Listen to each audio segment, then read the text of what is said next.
First and foremost, yung Thelma, big sports fan ako. Big sports movie buff ako eh. I loved yung mga Children of Heaven, mga Rudy, Remember the Titans. So big sports fan ako. So parang dream ko talaga to do a sports film, no?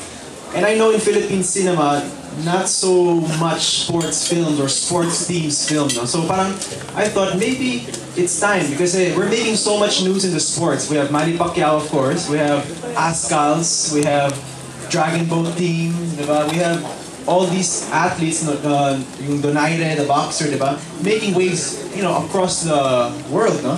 So parang I thought maybe the Filipinos are ready for a sports-themed sports drama film, no?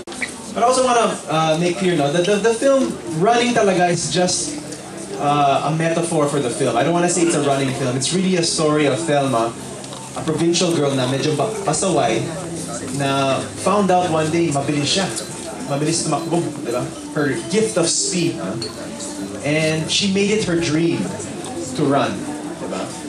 May mga araw na sa rough road ako tumatakbo, tapos sa putikan, tapos meron yung sobrang init talaga. Tapos nakayapak lang ako, walang sapatos, gano'n. So, walang double? Wala. Talaga? Ikaw talaga? Pag-usapan po namin yan yung director eh.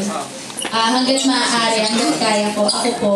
Dahil gusto namin yung lahat, totoo, yung ibibigay po namin dito sa pelikula nito.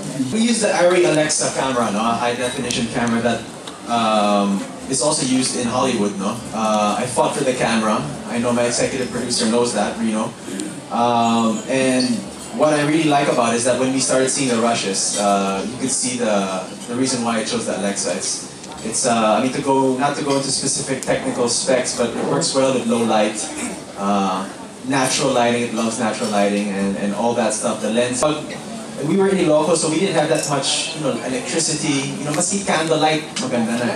Tingin ni Direk na ibibigay ni Sir Reno. It's a challenge of mine, It's a challenge, We have a certain budget, but just because this is our budget doesn't mean it has to look like that. My challenge is to make it look world class, and I really believe just from the trailer, from everyone's initial reactions, everyone's pretty much liking the. Nag-training po ako with Miss Elma Muros, mga 6 weeks po, mga ganon.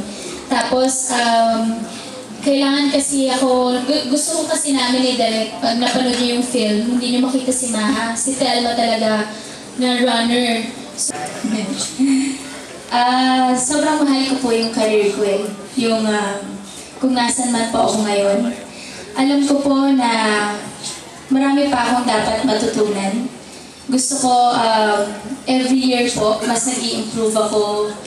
Yung talents ko po, hindi lang sa acting, sa dancing, or sa singing po. Pero gusto ko, every year po, ibang mahalagi yung nakikita niyo. Halos everyday, babasahin mo po siya. Tapos, mas maliliwanagan ka sa buhay, gano'n. Tapos yun po, malaki yung naitulong sa akin ni Direk na maging faithful din kay God.